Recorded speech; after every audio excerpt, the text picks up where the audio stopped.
Mujeres que todos los años mueren víctimas de sus maridos.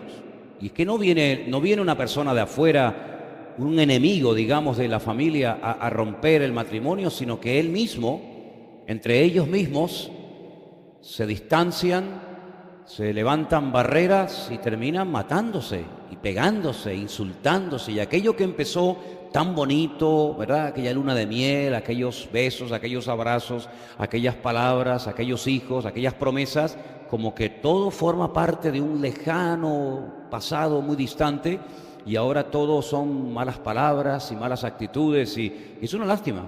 Sinceramente es una tragedia ver cómo la familia está pasando por una crisis sin precedentes. Ahora, no piensen ustedes que porque somos cristianos estamos exentos de tener en un momento determinado problemas familiares, problemas conyugales o problemas con un hijo, una hija.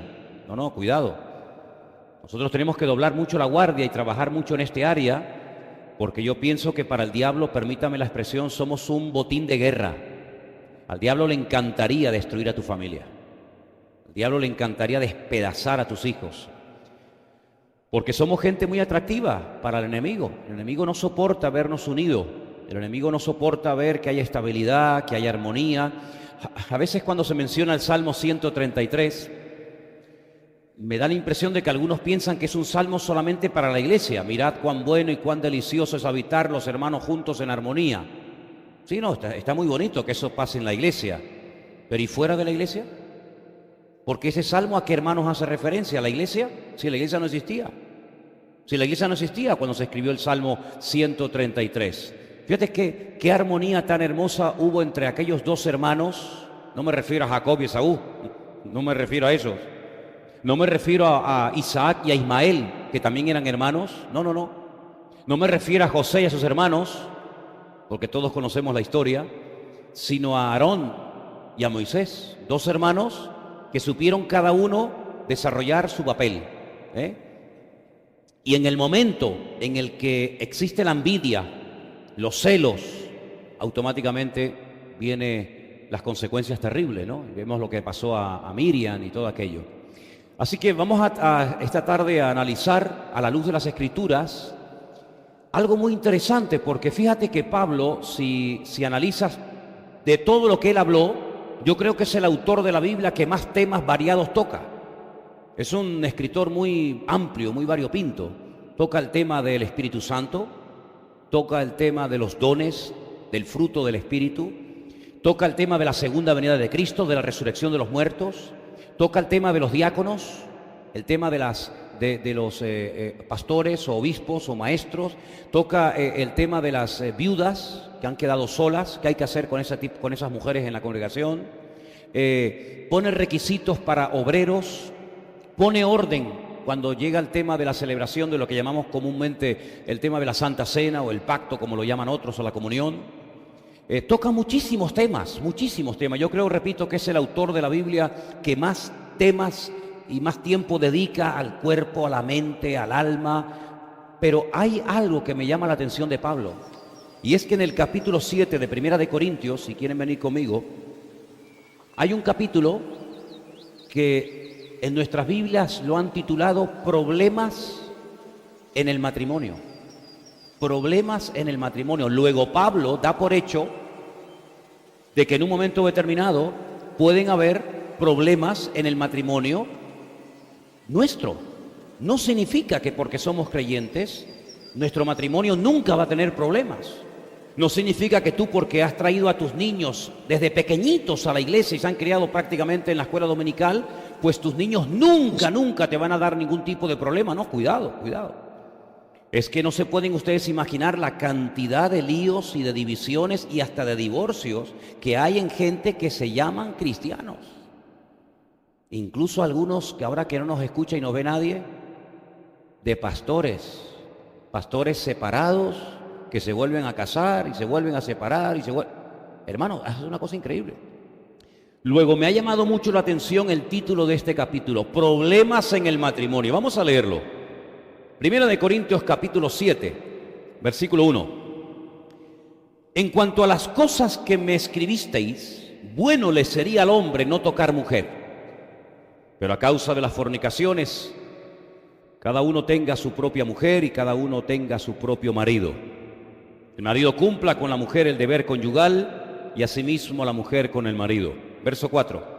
La mujer no tiene potestad sobre su propio cuerpo, sino el marido, ni tampoco tiene el marido potestad sobre el cuerpo, sino la mujer. No os neguéis el uno al otro, a no ser por algún tiempo de mutuo consentimiento, para ocuparos sosegadamente en la oración y volved a juntaros en uno, para que no os tiente Satanás a causa de vuestra incontinencia. Versículo 6. Mas esto digo por vía de concesión, no por mandamiento. Quisiera más bien que todos los hombres fuesen como yo. ¿Cómo era Pablo? Algunos dicen, bueno, probablemente había estado casado en su momento y ahora era un señor viudo, porque habla cosas muy particulares acerca del matrimonio, ¿no? Y probablemente este hombre en su momento estuvo casado, pero en este momento en el que escribe esta epístola era viudo. Y él dice, yo quisiera que todos los hombres fuesen como yo, pero cada uno tiene su propio don de Dios. Uno a la verdad de un modo y otro de otro. Digo pues a los solteros y a las viudas. Hay aquí solteros, ¿verdad? Y solteras. ¿Y viudas? Pues esto es para ustedes. Qué bueno les fuera quedarse como yo. ¿Qué te parece? Esto no es un mandamiento, es un consejo. Pero en la multitud de los consejos está la sabiduría, dice la Escritura. Pero si no tienen don de continencia, cásense, pues mejor es casarse que estarse quemando. Pero a los que están unidos en matrimonio, mando no yo, sino el Señor, que la mujer no se separe del marido. Y si se separa, quédese sin casar o reconcíliese con su marido. Y que el marido no abandone a su mujer. Eso es lo que manda. Y a los demás yo digo, no el Señor, si algún hermano tiene mujer que no sea creyente, si algún hermano tiene mujer que no sea creyente y ella consiente en vivir con él, no la abandone. Y si una mujer, que generalmente hay más casos de estos que el anterior, si una mujer, puede ser que alguna que dice, ay, ahí me está hablando a mí, pues levanta las antenas. Si una mujer tiene marido que no sea creyente, ¿qué hago? ¿Qué dice aquí? Y él consiente en vivir con ella, no lo abandone. Más claro agua, ¿no? Porque el marido incrédulo es santificado en la mujer y la mujer incrédula en el marido. Pues de otra manera vuestros hijos serían inmundos, mientras que ahora son santos.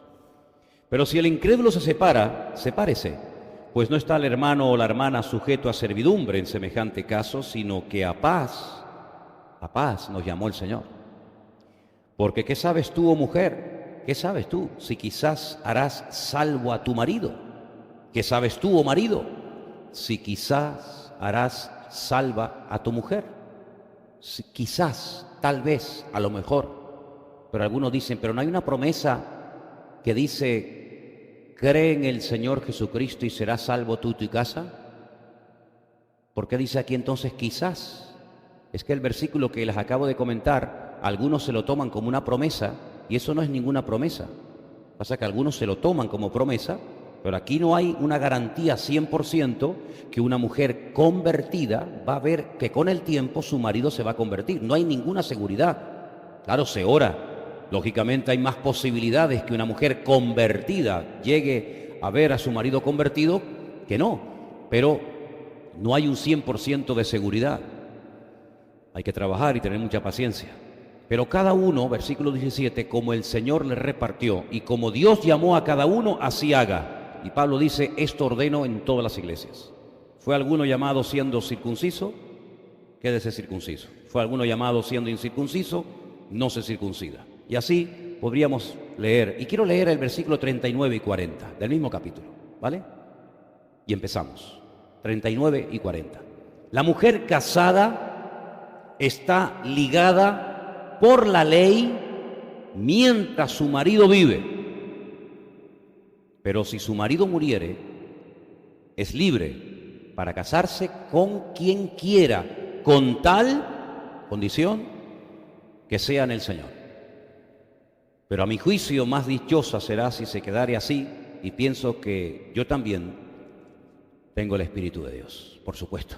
Si alguien lo tenía, ese era nuestro querido hermano Pablo. El jueves, para los que estuvieron y para los que no asistieron al culto, tocamos algunas situaciones que se pueden dar en cualquier matrimonio, en cualquier momento. Hablamos acerca de la importancia de aprender a adaptarnos a las circunstancias. Estamos viviendo tiempos peligrosos, hermanos. Estamos viviendo tiempos difíciles. Y puede ser que en un momento determinado el aspecto económico se vea afectado por el momento en el que estamos viviendo.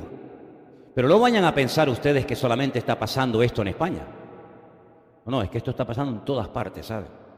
Algunos tienen, no sé, el concepto en la mente de que hay como un lugar en el mundo, como que allí todo va sobre ruedas y todo va de maravilla y no hay problemas. No. La Biblia dice que las pruebas que nos afectan a nosotros aquí, a otros hermanos nuestros también les están afectando de la misma manera en otra parte del mundo. Así que en algún momento determinado, si el Señor lo cree oportuno, porque siempre decimos que todo está bajo el control del Señor, amén, puede ser que pasemos por dificultades económicas difíciles. Puede ser que uno de los dos o los dos estén sin trabajo. ¿Y entonces qué hay que hacer? Bueno, yo aconsejo quejarse, lamentarse, ponerse nervioso, dejar de dormir, echarle la culpa al gobierno, al diablo, a todo el mundo. No, yo nunca dije eso. Yo lo que dije, más bien cité Filipenses capítulo 4 y les mencionaba las palabras del apóstol Pablo cuando dijo: hermanos, yo sé que ustedes siempre han tenido deseos de bendecirme, ustedes siempre han tenido deseos de cuidar de mi vida, pero os faltaba la oportunidad. Y dice: yo recibo como olor fragante la ofrenda de amor que me habéis enviado, pero digo para vuestra tranquilidad que estoy bien, porque todo lo puedo en Cristo que me fortalece, porque he aprendido, esa palabra me encanta, he aprendido, claro, lleva tiempo, he aprendido a contentarme cualquiera que sea mi situación. Sé vivir en abundancia y sé vivir en escasez. En todo y por todo estoy enseñado, porque repito, todo lo puedo en Cristo que me fortalece. Luego ese principio que Pablo expone en la carta a los Filipenses, creo que es un principio que está en plena actualidad hoy en día. Ante cualquier circunstancia, abundancia, escasez, enfermedad o cualquier otra situación, aprender a gozarnos en el Señor, no quejarnos, no lamentarnos, seguir mirando hacia el Señor, agarrarnos a sus promesas y sobre todo algo que les dije el jueves pasado y lo recuerdo, recordar cuántas victorias hemos obtenido en el pasado en el nombre del Señor. Porque a veces parece que cuando estamos pasando momentos difíciles como que se nos nubla la vista. Y nuestra vida, podemos decir hoy por hoy, que ha habido de todo, ¿verdad? Pero sobre todas las cosas podemos decir para la gloria del Señor que hay muchas victorias, hermanos, en nuestra vida y que tenemos que recordarlas y echar mano de ellas como hacía David. ¿Os acordáis que os dije? Hermanos, se nos presenta una situación nueva, se nos presenta un desafío tremendo, pero ¿y a qué nos agarramos? Hermanos, no se preocupen, no se preocupen. En algún momento de mi vida quiero comentarles que una vez vino un oso a atacar a mi rebaño y el Señor me dio fuerzas y lo maté y vi la victoria del Señor. Gloria a Dios. Y en otro momento vino un león y me levanté contra él y lo derroté. Y por lo tanto, si el Señor me ha ayudado en el pasado de diferentes formas y maneras, ¿cómo no nos va a ayudar ahora ante este nuevo desafío que no es un oso, no es un león, es un gigante llamado Goliat, pero es exactamente igual para el Señor darnos la victoria otra vez? ¿Cuántos dicen amén? Por lo tanto es bueno en vez de estar lamentándonos y lamiéndonos las heridas y que no tengo esto y que no tengo aquello y que las puertas se me cierran y que nadie me llama y que no me contestan aquella carta que escribí y no sé qué, no sé cuánto. No, por ahí no van los tiros. Dice la Biblia que el creyente no tiene que tener la mentalidad, ni la actitud, ni el vocabulario de los gentiles que se agobian y se afanan ante lo que no tienen, sino que tenemos que perseverar y reafirmarnos en nuestra fe y decir: busquemos primeramente el reino de Dios y su justicia y todo lo demás vendrá por añadidura. Y si tenemos que comer pan, pero con la bendición de Dios, nos entrará mejor que un gran manjar sin la bendición del Señor. Y esa es la actitud que tenemos que aprender y enseñársela a nuestros hijos. Que no solamente los padres vivan con esa, no digo resignación, con esa fe o con esa confianza y que nuestros hijos vayan en otra frecuencia. No, no, no, no. Aquí vamos todos al unísono. Y en la casa, tal vez el eslabón más débil, habrá que llamarle y decir, oye, tranquilos, que aquí lo importante no es la cantidad, aquí lo importante no es lo que tenemos, aquí lo importante es lo que somos. Y somos hijos de Dios, y como hijos de Dios sabemos que nuestra cobertura es el Señor, y aunque Él permita que pasemos por circunstancias difíciles o duras en la vida, Él es nuestro pastor y nada nos faltará. ¿Cuántos dicen amén? Y desarrollar sobre todo el conocimiento de Dios, lo dije el otro día en Colosenses 1:10, y desarrollar el conocimiento de la voluntad de Dios, porque a veces hay cosas que Dios nos está enseñando en medio de la situación en la que estamos atravesando que no terminamos de entenderla. Y por eso es muy importante tener un conocimiento amplio de la Escritura, tener una buena comunión permanente con el Señor, para que cualquier circunstancia que se nos vaya un poco de las manos, nos demos cuenta de que detrás de toda esa situación siempre hay una enseñanza, una lección que tenemos que aprender en la vida. Ahora, en el capítulo 7 que hemos leído en esta noche, encontramos que hay momentos en los que puede haber otro tipo de problemas. Pablo no habla aquí de problemas económicos, Pablo no habla aquí de hijos rebeldes, Pablo no habla aquí de situaciones de enfermedad que también a veces traen un poco de caos a la familia y desestabilizan un poco la tranquilidad del hogar, sino que habla de problemas debido a que uno de los dos no es creyente. Puede ser él o puede ser ella. Y como Pablo sabía perfectamente que a veces cuando el Evangelio entra en una casa, entra generalmente por una persona y a través de esa persona va llegando poco a poco el Evangelio a otras personas, no es que se conviertan así, ¡pum!, todos de golpe, pues Pablo lo que está dando son principios y enseñanzas tremendamente prácticas para que el creyente en el tiempo de espera sepa cómo debe actuar, no precipitarse, no desanimarse, no tratar de convertir al cónyuge, hablarse de bibliazos y hablarse de sermones, sino que tenga la confianza y la perseverancia en el Señor, de que el Señor con cada persona tiene su tiempo y cada persona es un mundo diferente y lo que a ti te toca, al otro no le hace ninguna gracia. He conocido personas que a veces llegan a la iglesia y me dicen, a mí lo que más me impactó cuando llegué por primera vez a esta iglesia o a cualquier otra fue que todo el mundo me saludaba. Y también he conocido gente que me dice, a mí lo que más me molestó es que todo el mundo me saludara. ¿Tú qué hacemos? Algunos me decían, a mí me gustó mucho la música. Otros me decían, a mí la música no me gustó nada. ¿Se dan cuenta cómo cada persona es un mundo? Y Dios respeta la individualidad de cada persona. Pues cada persona tiene un tiempo, hermanos. Hay personas que llegan a la iglesia y los toca el Señor en ese primer culto, en esa primera palabra y se convierten al Señor. Y hay otras personas que llevan más tiempo. Pero aprendamos a respetar los tiempos. La gente no se convierte por presión, sino por convicción del Espíritu Santo. Y el que convence no es tú, no eres tú. El que convence es el Espíritu Santo del Señor. Y las mujeres tienen un arma, según la Biblia, que dice, ganen a sus maridos no por las palabras, sino por las acciones y por las obras, ¿verdad? Ahora, en este capítulo encontramos que a veces hay lo que se llama, según la Biblia, yugos desiguales. Vamos a ir un momentito a 2 de Corintios, capítulo 6, por favor, versículo 14. 2 de Corintios, capítulo 6, versículo 14. Y hay un versículo muy conocido por todos ustedes que dice lo siguiente: no os unáis en yugo desigual con los incrédulos. Porque ¿qué compañerismo tiene la justicia con la injusticia? ¿Y qué comunión la luz con las tinieblas? ¿Y qué comunión Cristo con Belial?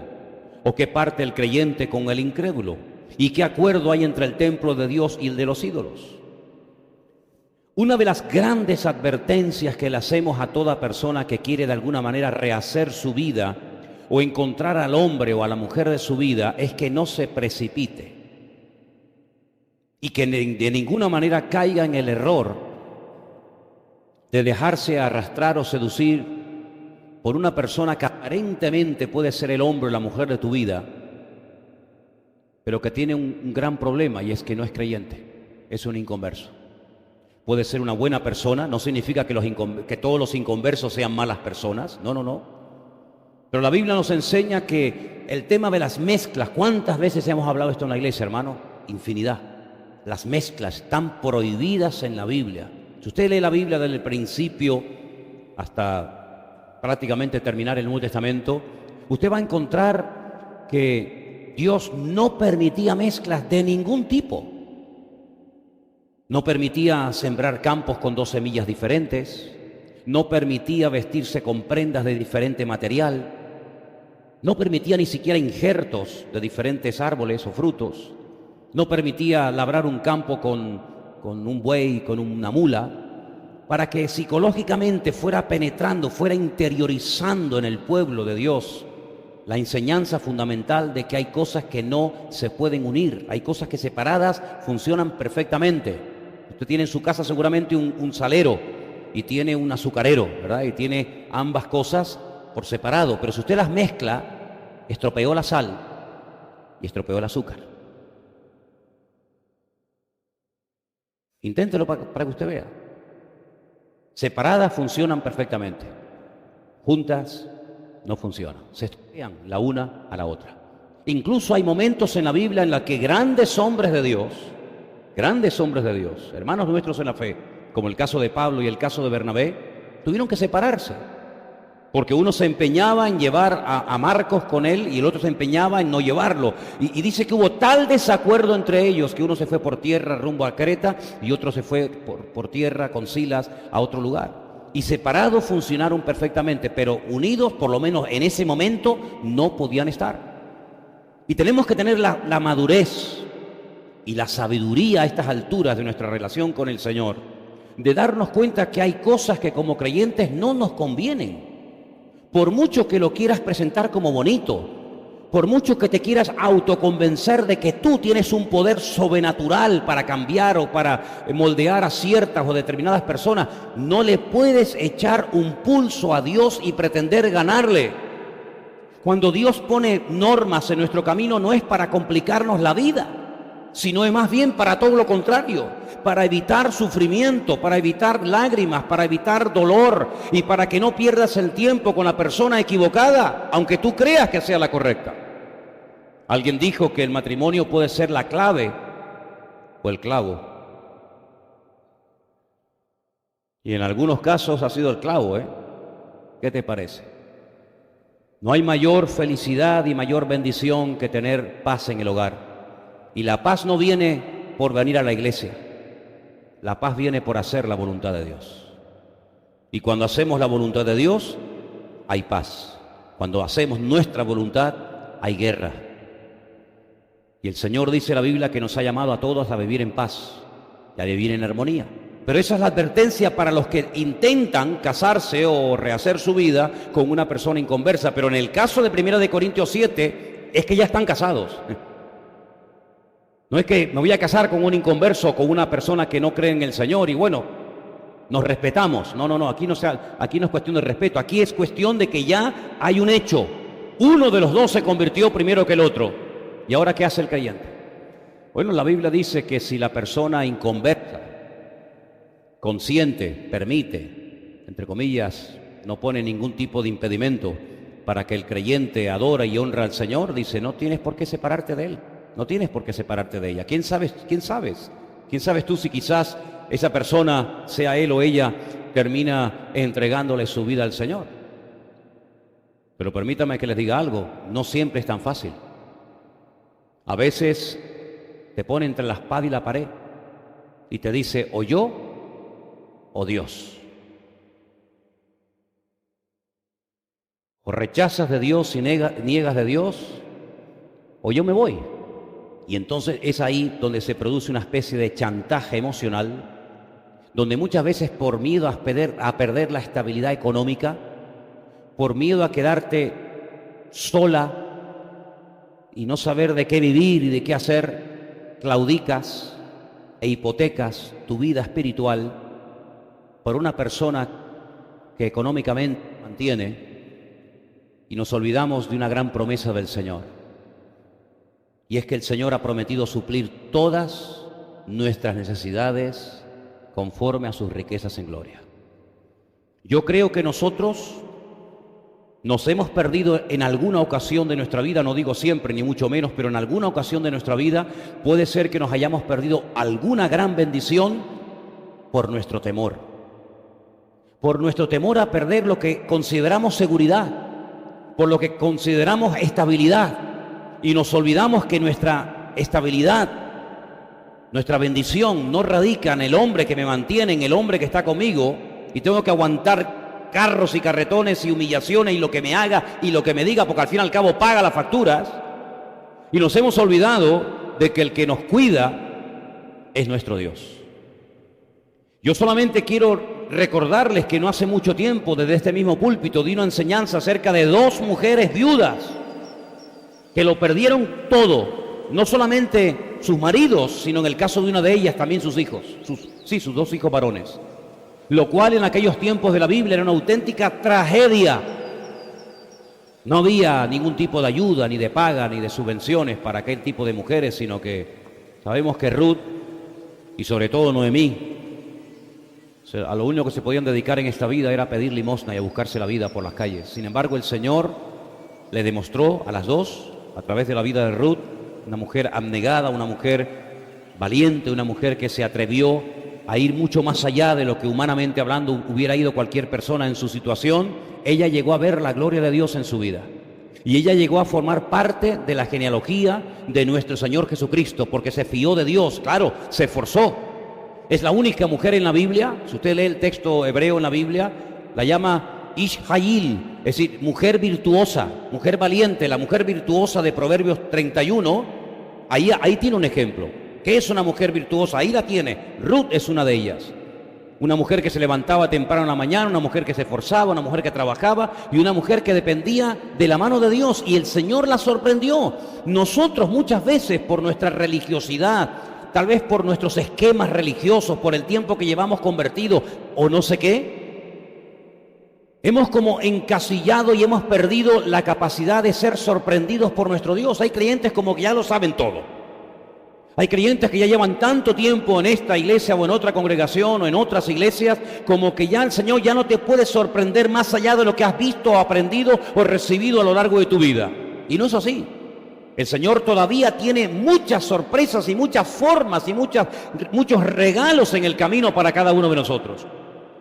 Pero ¿cuántas veces decimos, bueno, eso en la Biblia sí, pero hoy en día?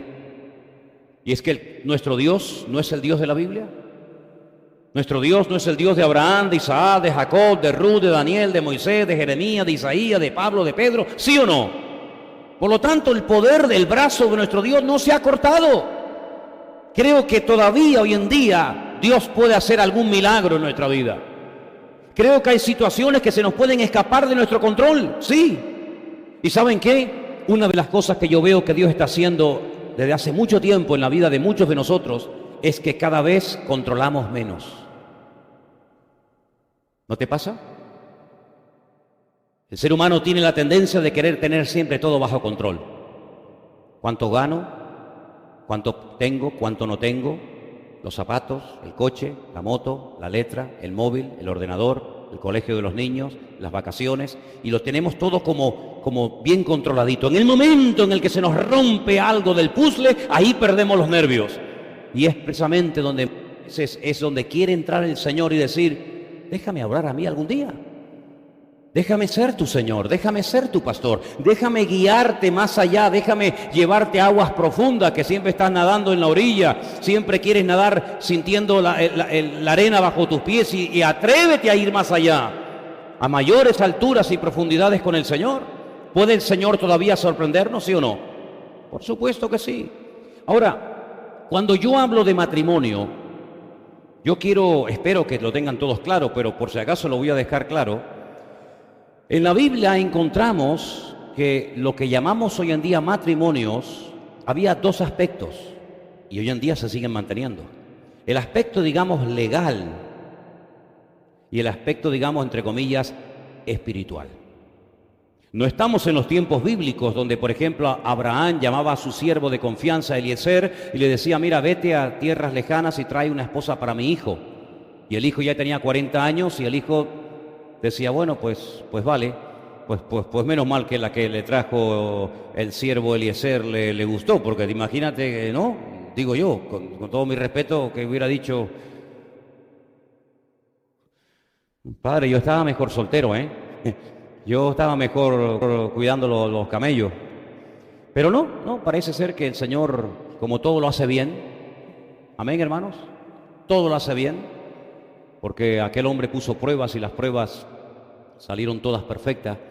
Pero en aquellos tiempos se usaba de testigos, se llevaba a la puerta de las ciudades donde estaban los ancianos y había testigos y se formalizaba la relación. Pero hoy en día estamos viendo en una época en la que todo se basa en base a documentos, en base a papeles, en base a escrituras y es así, efectivamente. También en la Biblia se usaban escrituras y también en la Biblia se hacían pactos, ¿verdad?, para demostrar que esta tierra era mía y que yo la había comprado, etcétera, etcétera. Bueno, hoy en día la Iglesia tiene que adaptarse a las leyes de cada país. La Biblia dice que las autoridades que están, Dios las ha puesto. ¿Sí o no? ¿Dios puso a Trump en Estados Unidos? Pues yo creo que sí, porque la Biblia dice que no hay ninguna autoridad sino las que hayan sido puestas por Dios. Y yo creo que tenemos el gobierno que Dios quiere que tengamos en este momento. Y yo creo que el Señor tiene todo bajo su control. Claro, ahí entran los gustos. No, es que yo soy de un lado, yo soy de otro, pero el Señor, cuando hace las cosas, las hace por un motivo que a veces nosotros no conocemos. Y puede ser que el guardia civil que mañana nos pare en la carretera, si vamos a 220 por la carretera, por poner un ejemplo, sea un adúltero, o sea un santero, o sea un homosexual, o sea un ladrón. Pero, amigo, cuando te dice alto, usted no puede decir, ¿usted es convertido? Eso le hice yo una vez a un policía en Estados Unidos cuando iba de Miami a Pensacola. Y claro, en aquellas carreteras con aquellos cochazos, pues hay unos botoncitos que tú le das. Yo fui por todo el camino apretando todos los botones que el coche tenía, todos. Bajaba, subía, encendía las luces, todos los botones. Y entonces le di a un botón y el coche iba solo. Y me paró un policía, era así, y así. No sé si era más ancho que alto. Y me dice, ¿usted sabe por qué lo he parado? Y yo le digo, yo soy pastor y voy a una iglesia. Y me dice, me parece muy bien. ¿Usted sabe por qué lo he parado? Y yo le digo, ¿usted es creyente? Y me dice, sí, claro, por supuesto soy creyente. Pero le repito, ¿usted sabe por qué le he parado? Y le dije, sí. Y me puso $200 y pico de multa por ir más rápido. Pero te imaginas que me hubiera dicho, no soy creyente, soy santero, soy brujo, soy satanista, soy lo que sea. La autoridad no se la da el hecho de que sea o no sea creyente. Todo lo que hacen los políticos está bien hecho, en absoluto, pero son las autoridades del momento. Y la Biblia nos enseña que siempre y cuando no nos digan que hagamos cosas contrarias a la Escritura, tenemos que obedecerlos y tenemos que honrarlos, dice la Biblia, ¿sí o no? Si usted quiere mañana, por ejemplo, viajar a otro país, usted tiene que viajar con pasaporte. Los que viajan conmigo a Israel, los que viajaron conmigo ahora, los que vengan conmigo otra vez conmigo en mayo, ¿qué tienen que llevar? Pasaporte. Usted no puede llegar al control y decir, Shalom Alejem. ¿Sí? El Señor es mi pastor, nada me faltará. Ya. ¿Tiene pasaporte? No, a su casa. Aquí no estamos para evangelizar. Cuando mañana le pare la policía, le va a pedir los documentos. Usted no puede decir, no, pero es que tuvimos un culto muy bonito ayer el domingo en el culto. Sí, a mí no me interesa cómo tuvo su culto. ¿Tiene ITV pasada? No. ¿No llevaba el cinturón puesto? No. ¿Tiene carnet de conducir? ¿Está caducado? ¿Le queda algún punto? No, estoy en -10. Lo siento mucho. Todo hoy por hoy se mueve en base a documentos. Todo hoy por hoy se mueve en base a papeles. Todo. ¿Cómo puede usted demostrar que la casa que tiene es suya? Por papeles. ¿Cómo puede usted demostrar que usted se llama así y que usted vive ahí? Por el documento nacional de identidad. ¿Cómo puede usted demostrar, verdad, cuando usted paga un recibo, que lo ha pagado? Por el recibo que tiene en la mano. ¿Por qué cuando hablamos acerca del tema del matrimonio parece como que esto no tiene necesidad de darle un matiz o darle un aspecto legal? Claro que hay que dárselo, claro que hay que dárselo, por supuesto que sí.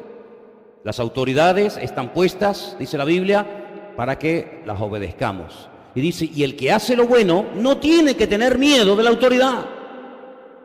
El que tiene que tener miedo de la autoridad es el que va mal, en desorden, y sin hacer las cosas decentemente y con orden, como dice la palabra. Por lo tanto, nosotros creemos y hemos enseñado de toda la vida en esta congregación y a lo largo de nuestra vida, que cuando una persona dice que está casada, tiene que poder demostrarlo. No, es que yo llevo viviendo con él 20 años. ¿Pero usted puede demostrar que está casado? ¿No? Entonces, ¿qué está esperando? Luego hay un aspecto, digamos, religioso.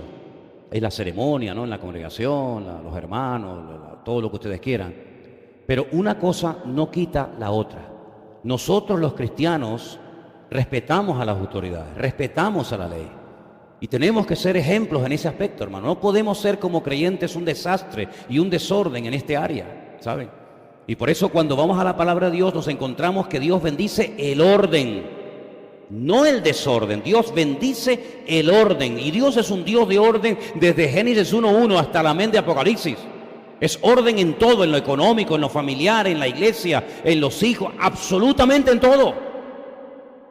No puede ser bajo ningún concepto una persona llamado cristiano y luego hacer lo que le da la gana en cuanto a las leyes. Pero eso sí, cuando vienen una paga y se enteran que hay una paga por ahí que pueden recibir, ahí se van a cobrarla y ahí se van a meter papeles y allí se van a moverse para ver si pueden hacer, digamos, beneficio de esa paga. Para eso sí, pero para otras cosas no. Pues somos para todo o no somos para nada. ¿Cuántos dicen amén? Cuando vamos a este capítulo 7 del libro de Primera de Corintios, encontramos que hay momentos en los que la convivencia es imposible. Hay un momento incluso hasta que la integridad física se puede poner en peligro. Recuerdo, podría encontrarle muchos casos de hermanas que sus maridos les pegaban. Puedo contarle casos de mujeres que en un momento determinado hasta fueron golpeadas y fueron dañadas psicológicamente y no les quedó más remedio que poner un tiempo tierra por medio y separarse. Y es bíblico el separarse un tiempo, pero dice que si el creyente se separa, dice que tiene que esperar en Dios y quedarse de momento sin casar. Porque el matrimonio no es hasta que aparezca uno más guapo, más joven o más rico que el que tengo. Me acuerdo una vez, y lo conté aquí no hace mucho tiempo, que vino un pastor de Estados Unidos a España, a Madrid concretamente, y él quería hacer cultos unidos con diferentes congregaciones. Y yo estaba en ese día, en esa reunión de pastores, y yo pregunté, ¿este pastor qué tipo de ministerio, qué tipo de mensaje tenía? Y me dijeron, ustedes lo saben porque ya lo he contado en otras ocasiones, que era un hermano que tenía una nueva revelación del Espíritu Santo. Yo ya me puse en guardia, porque a mí cuando me vienen con nuevas revelaciones que no están en la Biblia, ya me pongo en guardia. Digo, ¿y qué nueva revelación es esta que trae este caballero? Y me dicen, es una revelación que se llama el alma gemela. ¿Y eso qué es? No, el pastor dice que si tú, por ejemplo, vas un día a un culto, y en medio del culto, en medio de la alabanza, o en medio de la predicación, o en algún momento determinado del culto, de la reunión, ves así y dices, ¡ay, qué hombre tan guapo! ¡Ay, qué hermana tan atractiva! Pues eso es que el Espíritu Santo te está diciendo que ese era el que tenía que haberte casado contigo. Pero como no lo conocías, te casaste con el otro. Pero ahora el Espíritu te dice, ves que te equivocaste, era aquel, era aquel. Claro, generalmente el que te gusta tiene 30 años menos que el que tienes, etcétera, etcétera, ¿no? Y yo le dije a este señor, digo, mire, hermano, esto no es alma gemela, esto se llama adulterio en toda regla. Así de claro. El matrimonio no es, como acabo de decir, hasta que venga uno más guapo, más fuerte, más rico, más hermoso. El matrimonio no es un contrato. ¿Cuántos matrimonios hoy en día antes de casarse hacen un contrato? Sobre todo nosotros no, porque no tenemos donde caernos muertos. ¿Quién se va a pelear por nuestra herencia? Pero cuando estos ricos de Hollywood se van a casar, dicen, momento. La casa, los Ferrari, los helicópteros y los aviones, si nos separamos, ¿qué? Dice, bueno, esto para ti. Y entonces cuando llegan a un acuerdo, hacen un contrato y se casan. Claro, hacen un contrato porque saben que no van a durar mucho tiempo. Por eso lo hacen. Pero eso no es lo que dice la Biblia. El matrimonio es un pacto que lo único que lo puede romper es la muerte. Y entonces los religiosos de la época de Jesús le dijeron al Señor, ¿y entonces por qué si es un pacto a muerte y algo que solamente la muerte puede romper, por qué nuestro amado y maestro Moisés permitió dar carta de divorcio? Dice, por vuestra dureza de corazón. Pero en un principio no era así. Dios creó a un hombre para una mujer y a una mujer para un hombre. Cuando Adán despertó del sueño, ¿cuántas mujeres había en el jardín del Edén, hermano? ¿Había un harén? Eso es lo que creen los musulmanes, que cuando matan y mueren matando, se van al paraíso y allá hay no sé cuántas vírgenes esperándoles. Pues eso es una doctrina demoníaca. Eso no es una doctrina bíblica, es una doctrina totalmente fuera de lugar, no tiene nada que ver con la palabra de Dios. Eso es una locura. Cuando Adán se despertó, encontró a una mujer, y cuando Eva vio a su marido, había uno solo, no había 3 o 4 para escoger. Y yo les dije en una ocasión que esto tiene una enseñanza increíble. Si usted coge la primera letra de la palabra hebrea para hombre, que es la yod, y la última letra de la palabra mujer, que es la hei, y usted junta esas 2 letras y aparece el nombre de Dios. En la unión entre ish y isha aparece el nombre Yah, que es el nombre de Dios. Pero si usted junta un hombre con un hombre, el nombre de Dios no aparece por ninguna parte. O una mujer con una mujer no aparece por ninguna parte. Solamente en la unión entre un hombre y una mujer aparece el Señor. Porque Dios es la base, el fundamento sobre el que se construye la familia. Pero si usted quita esas 2 letras que forman el nombre de Dios, queda fuego y destrucción, se destruyen, se aniquilan el uno al otro. Y es lo que pasa cuando en una relación no está Dios. ¿Qué queda? Pues el dinero. Cuando se acaba el dinero, se acabó el amor. La belleza, cuando se acaba la belleza, se acabó el amor. Pero el pacto, según la Biblia, nos enseña que el matrimonio es un pacto hasta la muerte. Y solamente la muerte puede quebrantarlo. Pero a veces ocurre que hay infidelidad. O por parte de uno o por parte del otro. O él o ella. Y entonces ahí ocurre una situación en la que se daba permiso para que una persona pudiera volver a rehacer su vida, siempre y cuando fuera en el Señor. Aunque Pablo da consejos más que mandamientos en este aspecto, él dice, bueno, yo considero que tengo también sabiduría, el Espíritu de Dios en mi vida, y entonces yo lo que les aconsejo es que te quedes como estás. Pero Pablo sabía perfectamente que había personas que no iban a aguantar el resto de su vida en esa condición. Dice, bueno, pues antes de que te estés quemando, pues cásate. Pero yo lo que quiero que tengamos bien claro, hermanos, en nuestra vida, que uno de los regalos más maravillosos que Dios nos ha dado es nuestra familia, nuestra esposa, nuestro marido y nuestros hijos. Tú tienes que pelear por ellos. Y dice la Biblia que si tú descuidas a tu casa, has negado la fe y eres peor que un incrédulo. Ese versículo es durísimo, ¿sí o no? Versículo tremendo. Aquel que no provee para los suyos, porque hay algunos que son muy generosos con los demás. Hay algunos que son muy amables con nosotros, pero luego en su casa son unos demonios. Es como aquella mujer que me dijo, pastor, me voy a ir a vivir a la iglesia con los niños. Digo, mire que me han dicho cosas raras en esta vida, pero jamás en mi vida me había dicho una mujer que se venía a dormir a la iglesia con los niños. ¿Y eso por qué? Y me dice, porque en la iglesia mi marido es un ángel. Bueno, cariñoso, saluda a todo el mundo, hermana, Dios le bendiga. Ay, qué niño más lindo. El niño es un coco, pero el niño es lindo. Pero llega el ángel a casa y es un demonio, no hay quien lo aguante, es un dictador. Es una mezcla de Hitler, Mussolini, una mezcla de todo un poco. Se transforma. ¿Qué le parece? Pero el matrimonio, queridos hermanos, la familia es el lugar donde Dios nos quiere entrenar, donde Dios nos quiere enseñar esos principios básicos y elementales que en la escuela no le van a enseñar a nuestros hijos. Cualquiera se atreve hoy en día en un programa de televisión o de radio, cualquier periodista, a decir algo en contra del matrimonio gay o en contra de todos esos desórdenes, en contra de toda esa inmoralidad. Se le acabó el trabajo, ya se puede dedicar a vender churros por la mañana en el mercado porque ya no tiene ninguna profesión que llevar a cabo.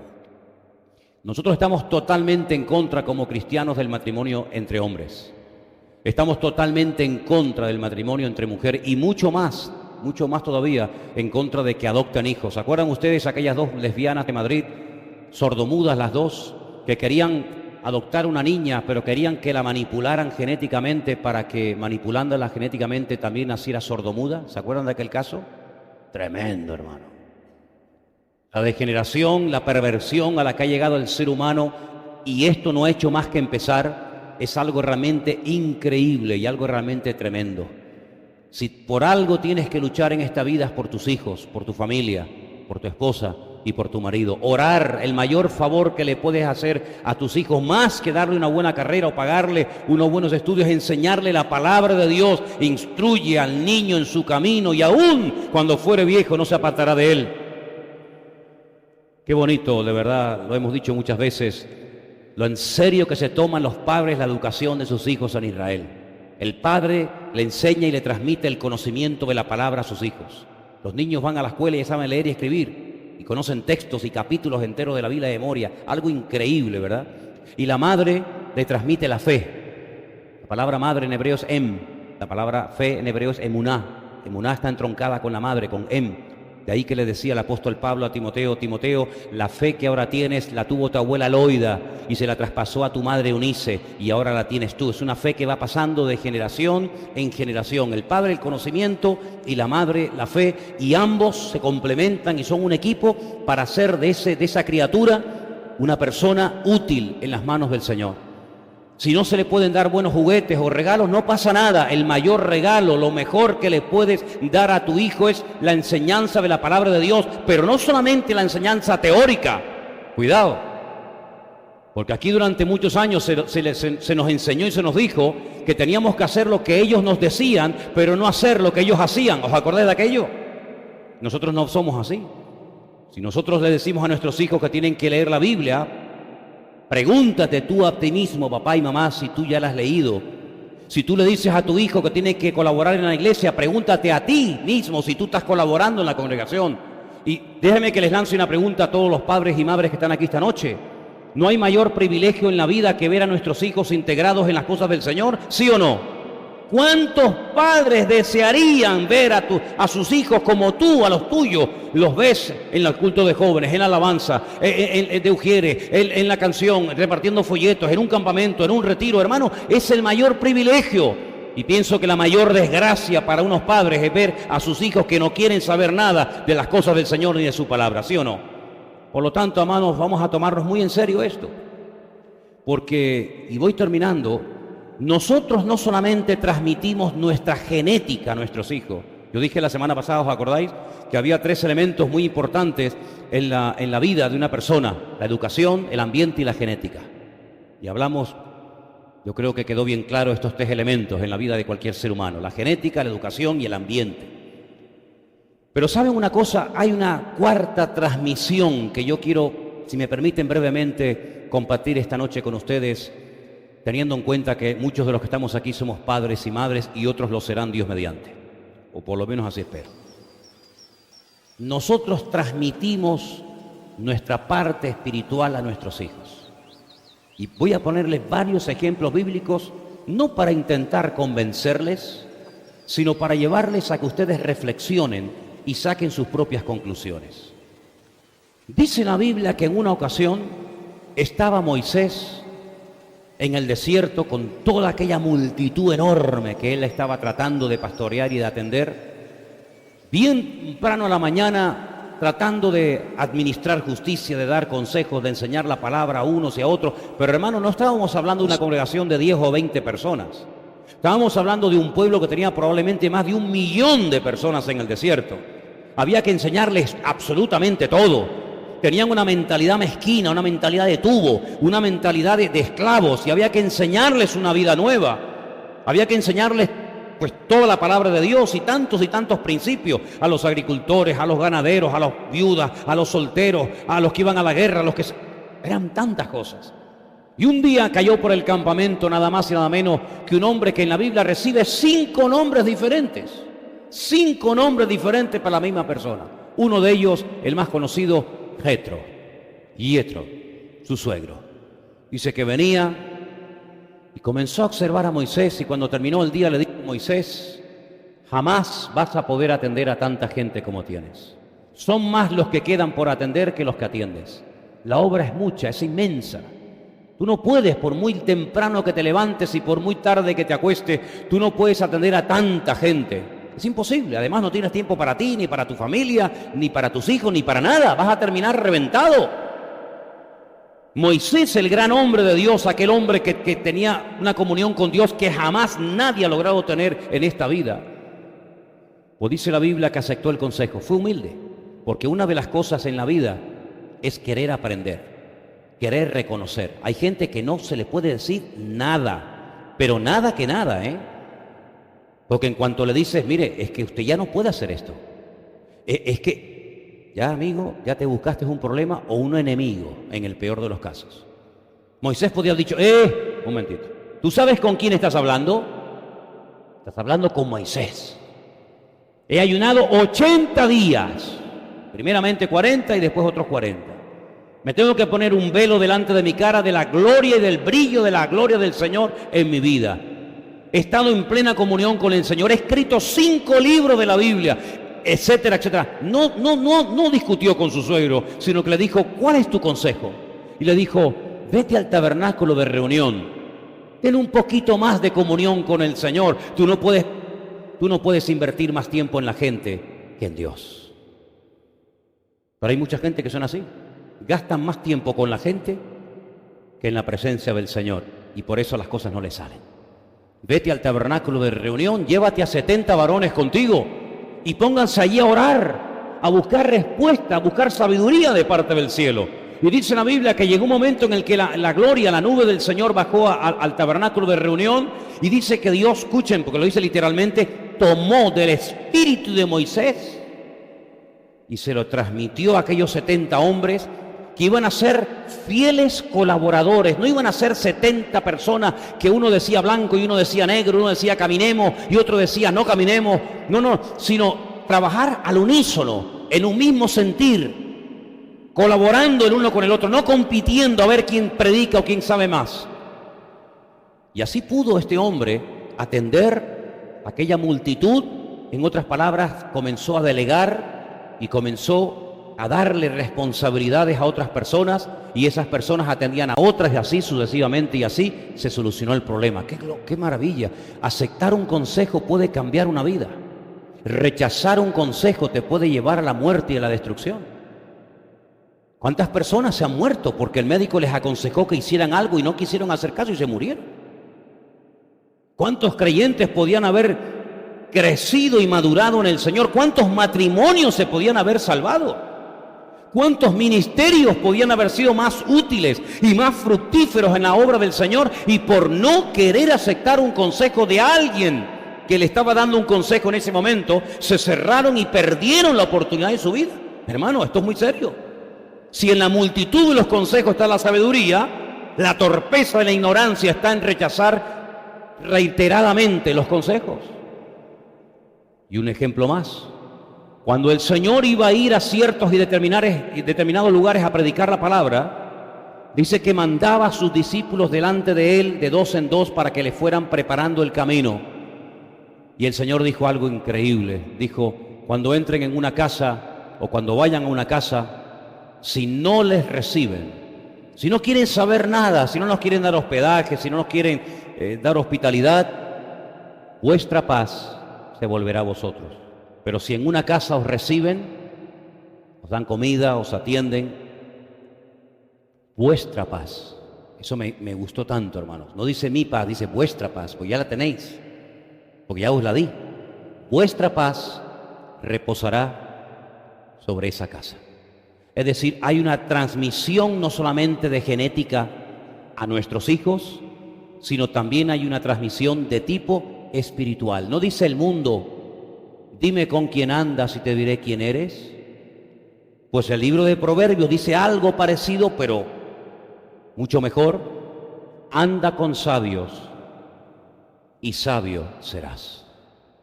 De ahí que la Biblia nos advierta tanto de no andar con ciertas y determinadas personas o compañías, no sea que esas personas terminen arrastrándote a su terreno y termines perdiendo lo poco o lo mucho que decías que tenías de Dios en un momento puntual de tu vida.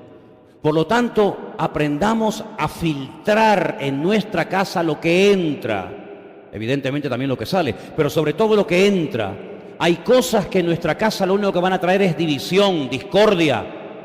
Hay comentarios, hay conversaciones, hay películas, hay revistas, hay cosas que en nuestra casa no tienen por qué tener lugar. No porque cuando nos convertimos nos dan una lista llena de no es por eso, sino simplemente porque queremos conservar la paz y la unidad y la estabilidad de nuestro hogar. Hay cosas en nuestro hogar que no es correcto que entren. Anoche veníamos de Las Palmas, tuvimos Elena y yo el viernes y el sábado allí, fuimos a visitar a mi madre a Las Palmas.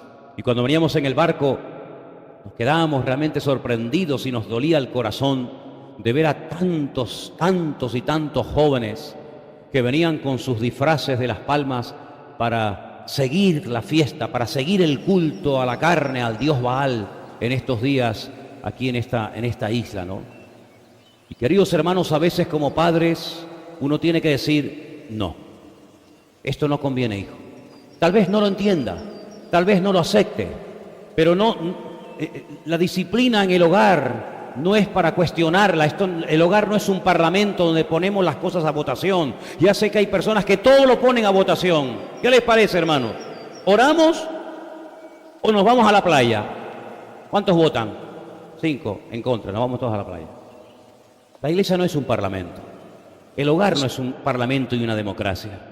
El hogar es el lugar donde Dios ha puesto un orden, padre, la madre, los hijos, y donde tiene que haber un orden, y siempre y cuando se respete ese orden, el Señor va a mandar bendición y vida eterna. Pero no quieras vivir tu relación con el Señor a tu manera, permitiendo cosas que Dios no permite, tratando de unirte y comprometer tu vida con personas que no son la persona idónea para tu vida. Y yo solamente digo una cosa y termino: más vale estar sola y llorar agarrada a tu almohada cada noche que llorar toda la eternidad por no haber querido obedecer la voluntad de Dios en tu vida. Espero que esta palabra que has oído esta noche sea de aliento a tu vida y no intentes vivir una vida cristiana a tu manera, sino que te sometas y te sujetes a la palabra de Dios, porque ella será la lámpara que va a iluminar toda tu vida. Si estás a tiempo de cortar una relación que no es de Dios, si le estás dando lugar a sentimientos que no son de Dios, sino que son tuyos, que tú mismo alimentas y tú mismo realimentas, estás a tiempo de poner el freno, amigo, y decir: Señor, perdóname y ayúdame solamente en esta vida a hacer tu voluntad, cualquiera que sea. ¿Cuántos dicen amén? Yo sé que es muy fácil decir amén, y más cuando yo digo amén, amén.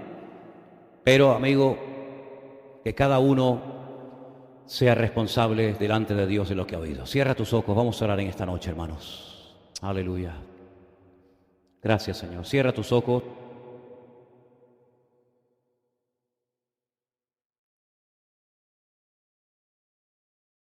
Gracias, Señor, te alabamos.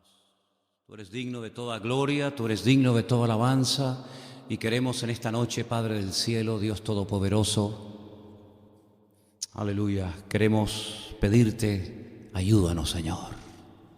Ayúdanos, Señor, a hacer tu voluntad. Quita de nosotros cualquier decisión equivocada. Quita de nuestra vida, de nuestro corazón, cualquier deseo engañoso de la carne. Aquello, Señor, que no trae paz, aquello que no es conforme a la voluntad de Dios, quítalo, Señor. Y te pido en el nombre de Jesús por cada familia aquí representada. Yo quiero que usted, padre, usted, madre, tu hijo, hija, ores en este momento por tu casa. Nuestros hogares tienen que ser centros de bendición.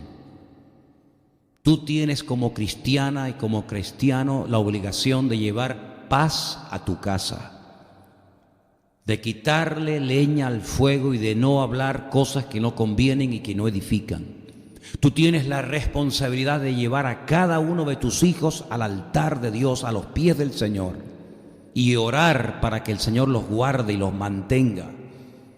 todos los días de su vida en victoria.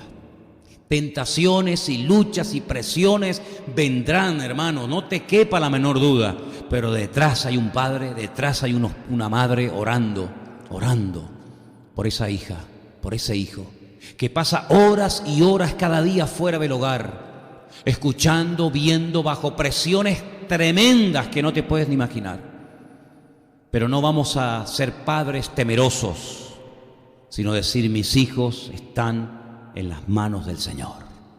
Y yo sé que salen de mi casa cubiertos por el nombre del Señor, y mi Señor me los va a cuidar y me los va a proteger. Eso no significa de que yo no voy a orar por ellos, eso no significa de que yo de vez en cuando no tendremos alguna conversación que otra, pero no puedes estar con la inseguridad, con el temor.